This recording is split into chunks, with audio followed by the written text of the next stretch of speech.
Lokesh office కాడికి వచ్చామండి. ఇప్పుడే వచ్చారు వాళ్ళు, సిప్పులు తీసుకున్న వాళ్ళు. మరి అర్జీ పెడతాకు వచ్చా నేను. చూడండి, ఇప్పుడు 9 అయింది టైము. ఇప్పుడే వచ్చారు వాళ్ళు, అదే తీసుకుంటున్నారు. చూడండి, కాగితాలు చూస్తున్నారు. మొత్తం చాలామంది ఉన్నారు చూడండి జనం.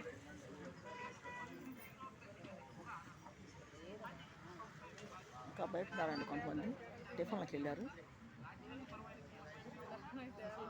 టిఫిన్లకు వెళ్ళిన వాళ్ళు ఉన్నారు బయట.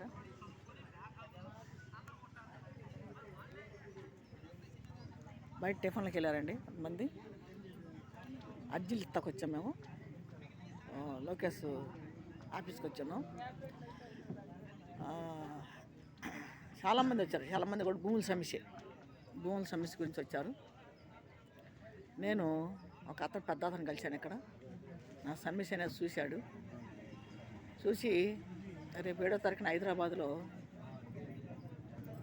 అదే మాది సంబంధించిన ఆయన మీటింగ్ పెడుతున్నాడట.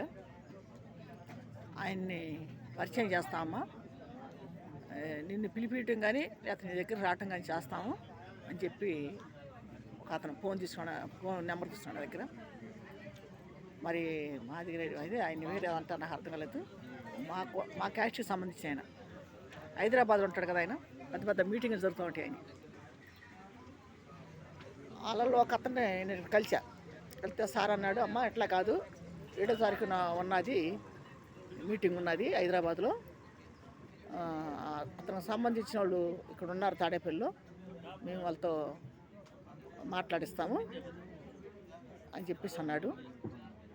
హైదరాబాద్ అని పిలిపిస్తారంటాను, లేకపోతే వాళ్ళు ఇక్కడికి వచ్చి నాతో మాట్లాడిస్తారంట.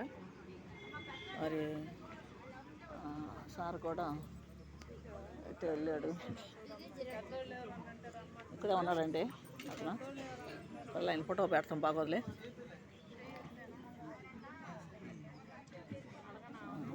అవునండి, ఇక్కడికి వచ్చాను, లోకేష్ బాబు ఆఫీస్కి వచ్చాను. ఇక్కడ పెద్దవాళ్ళని కలిసి నన్ను మరి భూమి సమస్య ఇక్కడ న్యాయం జరగట్లేదు కాబట్టి నాకు మరి చంద్రబాబు అన్నయ్య దగ్గర కానీ, పవన్ కళ్యాణ్ దగ్గర కానీ, లోకేష్ బాబు దగ్గర కానీ మరి నాకు ఇటువంటి పరిష్కారం ఇంకా జరగలేదు. మరి మా క్యాస్ట్కి సంబంధించిన వాళ్ళు హైదరాబాద్లో మీటింగ్ ఉందంట 7వ తారీఖున, ఈ నెల 7వ తారీఖు ఉందంట. మరి ఆ మీటింగ్ అయిపోయాక నన్ను పిలిపిస్తా అంటున్నారు, లేకపోతే వాళ్ళు వచ్చి నన్ను కలుస్తా అంటున్నారు. నా ఫోన్ నెంబర్ తీసుకొని మరి ఆయన పీడి చేసుకున్నాడు.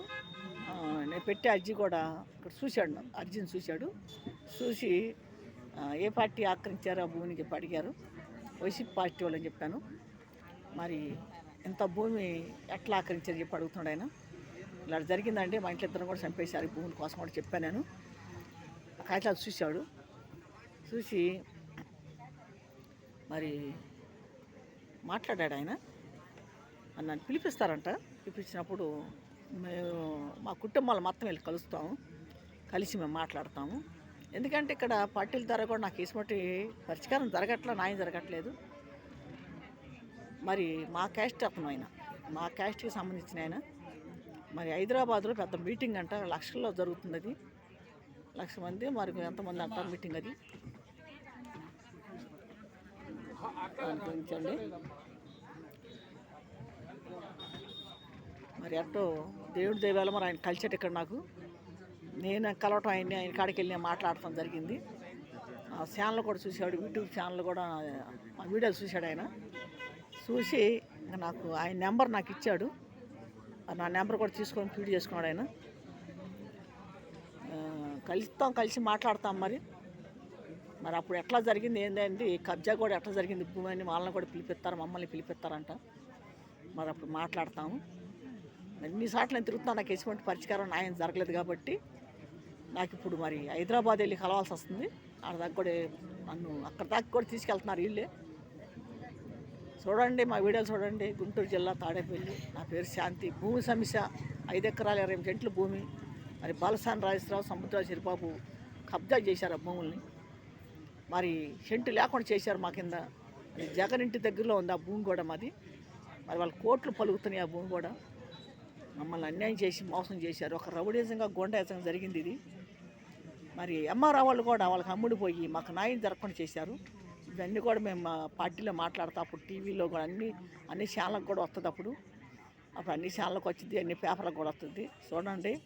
ఎందుకంటే ఎంత తిరిగా నేను ఇప్పుడు మరి దేవుడే కారణిచ్చి అనుకుంటున్నాను నేను. మరి అతను మన కనపడతాం మరి ఆయన మరి అక్కడ దాకా దాన్ని తీసుకెళ్తా అంటున్నాడు. మరి ఆయన మరి మా క్యాస్ట్కి సంబంధించి అయినా పెద్ద పెద్ద మీటింగ్లు జరుగుతూ ఉంటాయి ఆయనవి హైదరాబాదు. మరి వాళ్ళే వస్తారంట మీటింగ్ అయిపోయాక 7వ తారీఖు మీటింగ్ అయిపోయాక వచ్చి కలుస్తూ ఉంటున్నారు. లేకపోతే అన్నీ తీసుకెళ్తా ఉంటున్నారు. మా వాళ్ళు కూడా అందరం కలిసి వెళ్తాం మేము. మరి ఇక్కడ మాకు ఎటువంటి పరిష్కారం న్యాయం జరగట్లా. మమ్మల్ని అందరూ బెదిరించడం అయిపోయింది ఇక్కడ. ఎంఆర్ఓ వాళ్ళు, ఈఆర్ఓ, ఆర్ఏలు కానీ వీళ్ళందరూ మమ్మల్ని బెదిరించి మమ్మల్ని మోసం చేసి మా పొలాన్ని ఎంఆర్ఓ వాళ్ళు అమ్మేసుకున్నారు. మరి బాలసాని రాజధానికి సముద్రం సిరిబాబుకి అమ్ముకున్నారు. వాళ్ళు పేటలేసి వాళ్ళు అమ్మేసుకొని సొమ్ము చేసుకున్నారండి. మా కింద ఏమి లేకుండా కూడా చేశారు. మా ఇంట్లో ఇద్దరు చంపేశారు. మా అన్నయ్య గారిని చంపేశారు. మా మేనల్లుడు కూడా ఏమయ్యాడు కూడా తెలియదు. 33 సంవత్సరాలు కనపడక నేను ఇప్పుడు 22 సంవత్సరాల నుంచి తిరుగుతున్నాను భూమి కోసం. 2003 కాడి నుంచి తిరుగుతున్నాను. ఇప్పటికీ 3 మారారు ముఖ్యమంత్రులు. మరి ఎటువంటి న్యాయం కానీ పరిష్కారం కానీ జరగట్లా. 3 మారినా కూడా నాకు తెలిసి పార్టీ వాళ్ళ మేము మరి ఈ పార్టీలో కూడా ఇంకా నాకు న్యాయం జరగలేదు, పరిష్కారం కావట్లేదు. మరి అందరిని కలిసా నేను. ఒక్కొక్కసారి ఒక్కొక్క ఆఫీస్కి 5-6 సార్లు వెళ్తా ఉన్నాను. పవన్ కళ్యాణ్ ఆఫీస్కి, చంద్రబాబు అన్న ఆఫీస్కి, లోకేష్ బాబు ఆఫీస్కి, ఆఫీసుల చుట్టూ ఇప్పుడు 6-7 సార్లు వెళ్ళటం నేను జరగటం. మరి ఏ పరిష్కారం నాకు కాలా. మరి అర్జీలు ఇస్తున్నాను, ఏం చేస్తున్నారు కూడా చూడట్లేదు. అర్జీలు ఏమవుతున్నాయో కూడా తెలియట్లేదు నాకు. ఒక్కదానికి కూడా సమాధానం అండి నాకు రావట్లేదు. మీరందరూ చూడండి. నా పేరు శాంతి.